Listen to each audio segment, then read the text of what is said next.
Antes da chegada dos portugueses ao Brasil, os milhões de indígenas que viviam aqui, as terras não tinham nem fim nem dono. No final do século XIV, o governo português criou o sistema de Seis Marias para regulamentar a posse da terra em Portugal e, posteriormente, em seu vasto império que incluía o Brasil. O sistema tinha o objetivo de ocupar as extensões de terra vazia para ampliar a agricultura, produzir mais alimentos e acabar com a fome comum na Europa de então. Mas no Brasil, as coisas não saíram conforme o previsto. O rei doou enormes Seis Marias a nobres e negociantes de Lisboa. Muitos deles nunca nem puseram os pés aqui. Chamados de sesmeiros, eles subdividiam as suas terras e arrendavam partes delas a outras pessoas que, por sua vez, entregavam pedaços cada vez menores a novos lavradores. Tudo isso acontecia fora do controle do Estado português. Em 1808, para escapar da invasão das tropas de Napoleão a Portugal, Dom João VI e toda a corte se transferiram para o Brasil. Novamente, o Estado tentou organizar uma política de terras, mas esbarrou nos interesses dos lavradores. Em 1822, pouco antes de proclamar a independência, o príncipe regente Dom Pedro acabou com o sistema de Seis Marias. Mas nada fez para regularizar a posse da terra. Sem uma lei da terra, o Brasil era uma terra sem lei. A confusão era total. Antes de ocupar o campo com escravos e plantações, os sesmeiros e lavradores destruíam as florestas, expulsavam os antigos moradores, matavam os índios. Ao longo do século XIX, o café se tornou o principal produto de exportação do país. Seus produtores, riquíssimos e poderosos, praticamente mandavam no império. Eram os barões do café. Com as crescentes restrições ao tráfico de escravos, são atraídos imigrantes pobres vindos da Europa. O acesso desses imigrantes à posse da terra teria que ser dificultado para que os latifundiários não perdessem o seu poder. Tudo isso fazia com que a importância da regulação do uso da terra aumentasse a cada dia. Para tentar resolver os conflitos, 2 projetos de leis da terra foram criados. O primeiro, José Bonifácio de Andrada, datado de 1821, contrariava os grandes fazendeiros, já que proibia a posse irregular e obrigava ao cultivo. Caso contrário, a terra voltava para o Estado. Defendia ainda a doação de pequenos lotes para imigrantes pobres, índios, mulatos e negros livres. Esse projeto nunca se alcançou. O segundo projeto, de 1828, do deputado Diogo Antônio Feijó, afirmava que todo cidadão livre ou emancipado tinha direito à terra, de acordo com o tamanho da sua família e a quantidade de escravos que possuía. Também ficou só na intenção.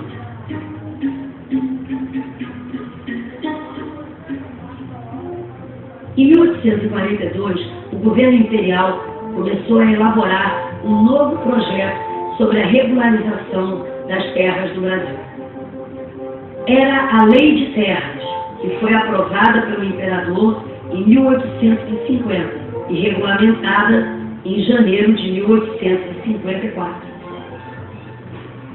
A Lei de Terras dizia que as posses dos primeiros ocupantes só seriam reconhecidas se fossem produtivas e estivessem demarcadas e registradas.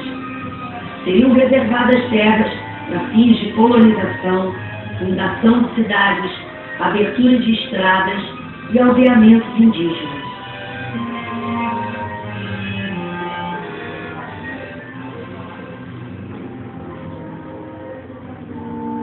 O registro das propriedades rurais ficava a cargo dos vigários de cada paróquia. mas o processo para registro das terras era complicadíssimo, burocrático, um labirinto interminável de mapas, medições, papéis e carimbos, com espaço para muitas frases. Além disso, os fazendeiros se elegiam vereadores e dominavam as câmaras municipais, responsáveis pelas informações enviadas ao governo. Para quem tinha poder, dinheiro e bons advogados, como os barões do café, era fácil preservar e registrar seus domínios. Já os pequenos lavradores e proprietários encontravam enormes dificuldades para registrar as suas terras. A Lei de Terras, que nasceu para terminar com os conflitos no campo, acabou por incentivá-los, contribuindo no processo de concentração da terra nas mãos de poucos donos. Essa situação só começaria a mudar no século XX, a Revolução de 1930, que inicia um novo período econômico no país. A Revolução de 1930 lança as bases para a industrialização.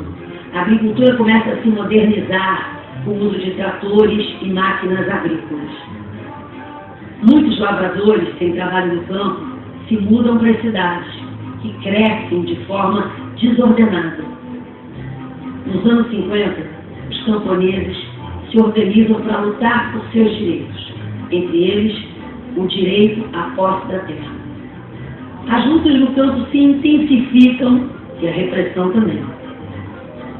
Nesta época, a reforma agrária era vista de forma positiva por parte da sociedade, como uma alternativa para o desenvolvimento do Brasil. O alarme soou forte dos grandes fazendeiros. Era preciso fazer alguma coisa para não perder o poder e os privilégios de séculos.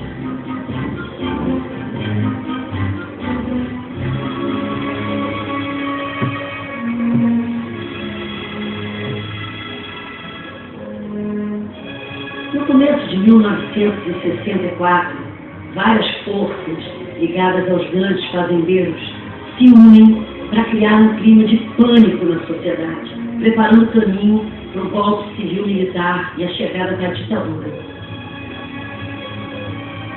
É o caso da TFP, Tradição, Família e Propriedade, que realiza intensa campanha contra a reforma agrária. Antes do golpe, o Instituto Brasileiro de Ação Democrática, IBAD, já patrocinava publicações e eventos onde a pregação anticomunista era a principal bandeira.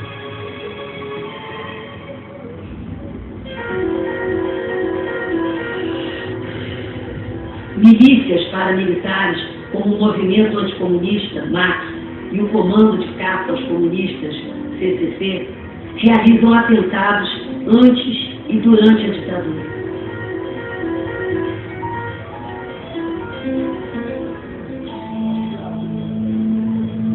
Religiosos ligados à ala mais conservadora da Igreja Católica, como o arcebispo Sigor e o padre Bacon, escrevem livros e realizam eventos anticomunistas.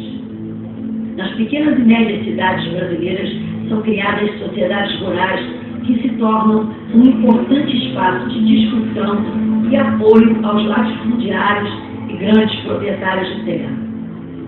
Poucos dias antes do golpe, manifestações nas grandes cidades brasileiras, como as marchas da família e as marchas da vitória, reúnem a classe média apavorada com o anunciado perigo comunista.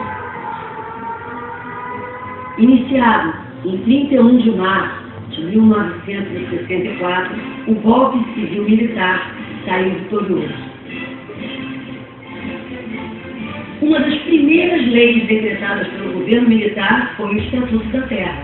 Lançado no dia 30 de novembro daquele ano, o Estatuto monta as bases legais que nos anos seguintes transformariam o latifúndio em empresa rural, com o uso intensivo das novas tecnologias de produção.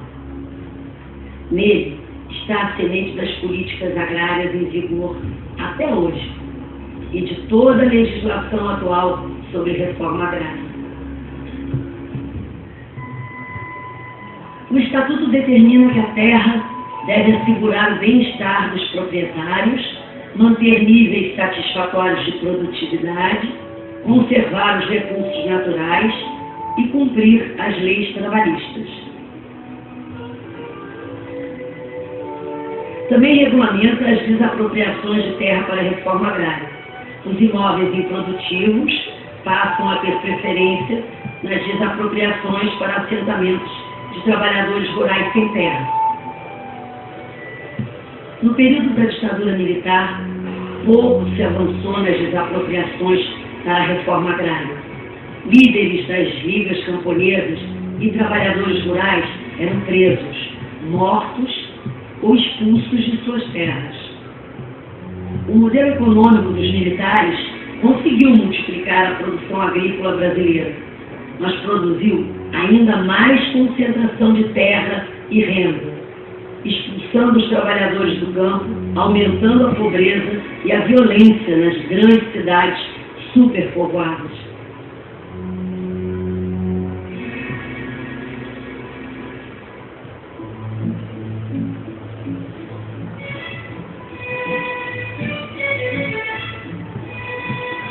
Desde o final da década de 70, a ala progressista da Igreja Católica vinha apoiando a expansão dos movimentos sociais no campo e nas cidades.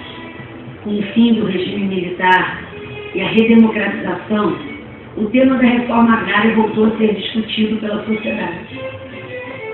A partir de meados da década de 80, o então presidente da República, José Sarney, criou o Ministério da Reforma e Desenvolvimento Agrário.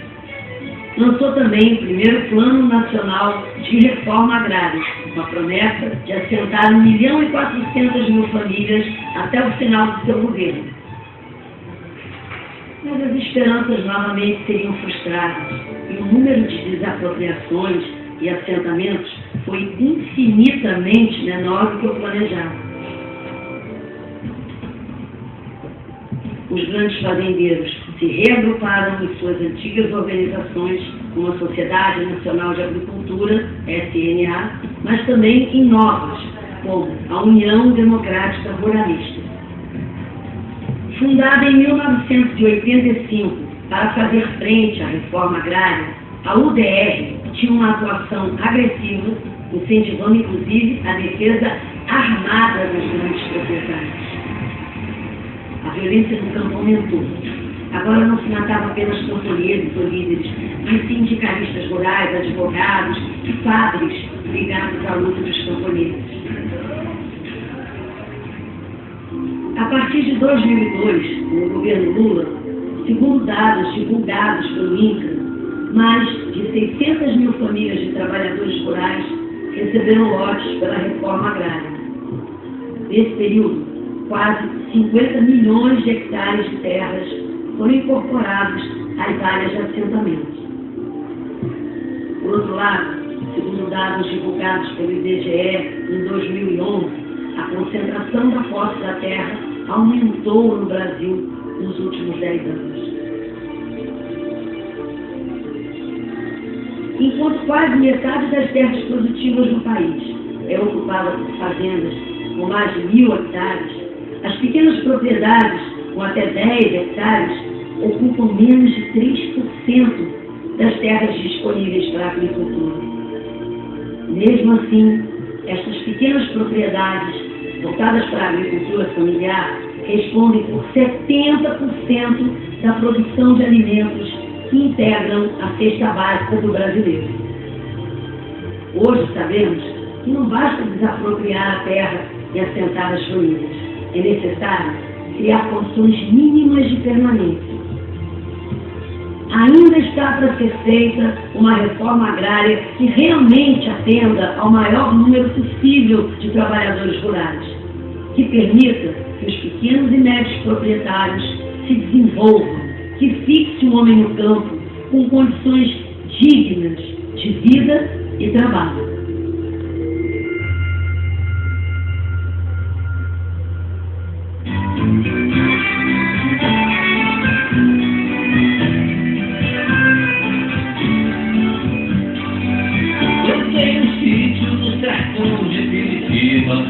Rio Grande, Guataíba,